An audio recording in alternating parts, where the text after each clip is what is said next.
দলীয় রাজনীতি না থাকলেও অবশ্যই এর মধ্যে একটা রাজনীতি আছে। এই আন্দোলন, এই নাগরিক আন্দোলন, এই ডাক্তারদের আন্দোলন কিন্তু নতুনভাবে কিন্তু নতুন দিশা দেখতে পারে এবং বাংলায় কিন্তু নতুন অভ্যুত্থান ঘটাতে পারে। শক্তি, রাজ্য সরকার, রাজ্য প্রশাসন তাদের ব্যর্থতা, তাদের গাফিলতি, তাদের দুর্বলতার কারণেই কিন্তু আজকের যেটা দেখা যাচ্ছে যে সন্দীপ ঘোষ বা আরও অন্যান্য যারা এই হাসপাতালকে কেন্দ্র করে যে একটা ভয়ঙ্কর রকমের দুর্নীতি এবং দুষ্কৃতি রাজ গড়ে তুলেছিল এবং সেখানে তার প্রেক্ষিতেই কিন্তু আমাদের একজন ডাক্তার বোন সহনাগরিককে আমরা হারিয়েছি এবং সেই জায়গায় দাঁড়িয়ে গত 9ই আগস্ট থেকে জুনিয়র ডাক্তাররা আজকের কলকাতার রাজপথে তারা যেভাবে আন্দোলন করেছে প্রায় 41-42 জনে, সে আন্দোলন কিন্তু সত্যি কথা বলতে সারা ভারতবর্ষ নয় পৃথিবীর বিভিন্ন প্রান্তে কিন্তু তার নজর কেড়েছে। কারণ এর পেছনে কোনো রাজনৈতিক দলের ঝান্ডা, রাজনৈতিক নেতৃত্বের উপস্থিতি বা তাদের সার্বিক গাইডলাইন এখানে কিন্তু অন্তত সাধারণ মানুষ প্রত্যক্ষ করেনি এবং এই জুনিয়র ডাক্তারদের আন্দোলনকে শুধু জুনিয়র ডাক্তারদের মধ্যেই সীমাবদ্ধ ছিল না,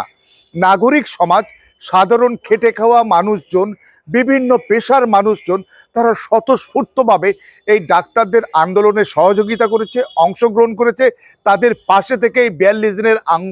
আন্দোলনকে এগিয়ে নিয়ে গেছে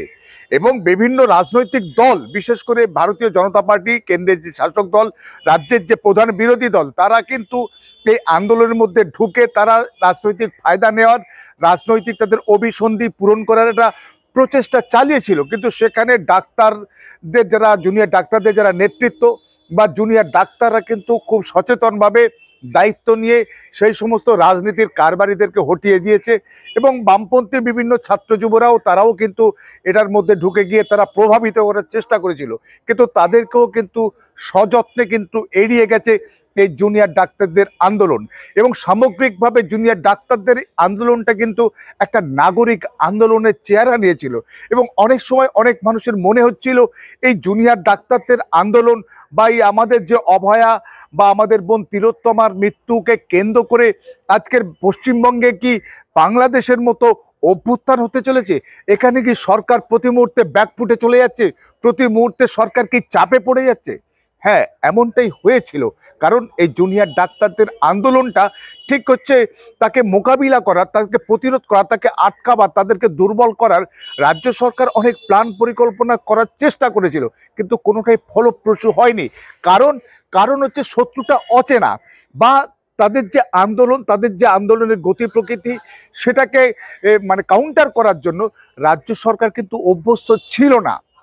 এবং সেই কারণে কিন্তু রাজ্য সরকার চেষ্টা করেও বিভিন্ন রকম থ্রেট কালচার, বিভিন্ন রকমভাবে ভয় ভীতি দেখিয়েও কিন্তু তারা কিন্তু তাদের বশে আনতে পারেনি, তাদের আটকাতে পারেনি এবং সেই জুনিয়র ডাক্তাররা কিন্তু তাদের যে দাবি দেওয়া প্রায় অধিকাংশই কিন্তু এই রাজ্য সরকারের কাছ থেকে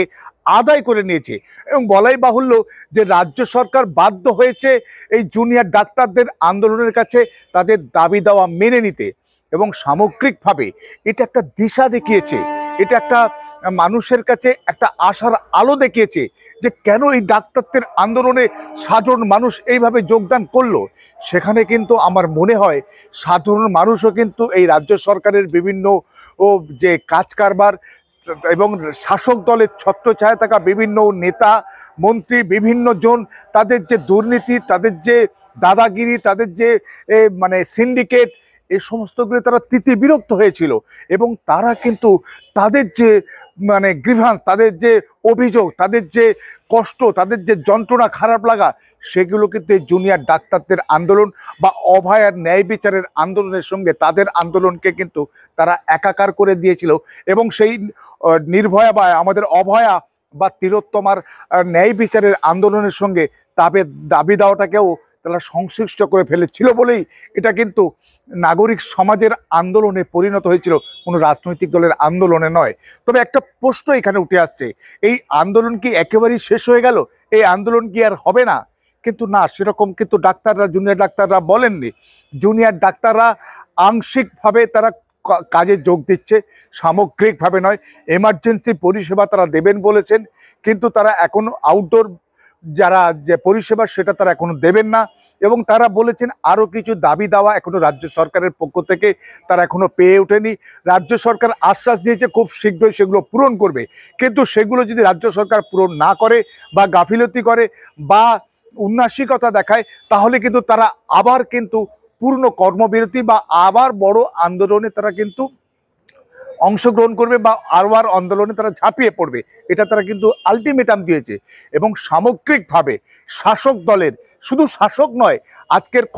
অপেক্ষমান শাসক যে বিভিন্ন বিরোধী রাজনৈতিক দলগুলো আছে তাদেরকেও কিন্তু একটা আলটিমেটাম, যে ব্যাপারটা হচ্ছে তোমরা ক্ষমতার মসনদে বসে ক্ষমতা হাতে পেয়ে মানুষকে ইচ্ছা মতো তোমরা দাবিয়ে রাখতে পারবে না, মানুষের উপর অন্যায় অত্যাচার দিনের পর দিন চালিয়ে রাখতে পারবে না শাসক দলের ছত্রছায়া থেকে বা পুলিশ প্রশাসনের নিজেদের কবজায় বা নিজেদের তাবে রেখে। সামগ্রিকভাবে তোমরা মানুষের জন্য কাজ করো, সমাজের জন্য কাজ করো, রাজ্যের জন্য কাজ করো। সেখানে দাদাগিরি, সেখানে মস্তানি, সেখানে মানে দলতন্ত্র, এসবগুলো থেকে কিন্তু মানে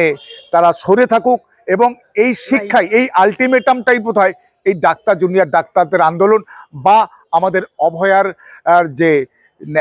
মানে জাস্টিস বা অভয়ার যে যে তার প্রতি অন্যায়ের প্রতিকার চেয়ে যে আন্দোলন, সেই আন্দোলন কিন্তু এই নতুন দিশা, নতুন একটা পথ, গতিপথ কিন্তু দেখিয়ে দিল। এটা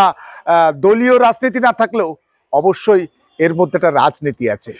আমার বোধ হয় রাজনৈতিক দল তৈরি করা তাদের কাজ নয়। রাজনৈতিক দল, রাজনৈতিক বিশেষ করে দলীয় রাজনীতি যে লড়াই বা ভোট রাজনীতি, ইলেকটোরাল পলিটিক্স, সেখানে ডাক্তারদের যাওয়া বা সেখানে তারা অংশগ্রহণ করা এবং সেখান থেকে ক্ষমতার মসনদ দখল করা বা ক্ষমতাসীন দলকে ক্ষমতা থেকে হটিয়ে দেওয়া, এটা কঠিন কাজ। তবে তাদের এই আন্দোলন, তাদের এই কাজকর্ম, তাদের এই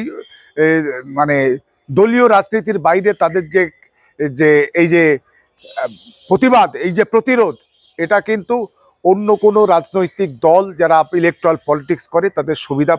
পাইয়ে দেবে এবং শাসক দলের কিন্তু বিপক্ষে যাবে। তাই শাসক দল তাদের মধ্যে যে ভুল, যে খারাপ, যে দলতন্ত্র, যে দাদাগিরি, যে মস্তানি, যে তোলাবাজি, এই সমস্তগুলো আছে, এগুলো থেকে তো নিজেরা ফারেক হয় এবং নিজেদেরকে সরিয়ে নেয় এবং শুধরে নেয় নিজেদেরকে, তাহলে কিন্তু তাদের জন্য মঙ্গল। না হলে কিন্তু এই আন্দোলন, এই নাগরিক আন্দোলন, এই ডাক্তারদের আন্দোলন কিন্তু নতুনভাবে কিন্তু নতুন দিশা দেখতে পারে এবং বাংলায় কিন্তু নতুন অভ্যুত্থান ঘটাতে পারে।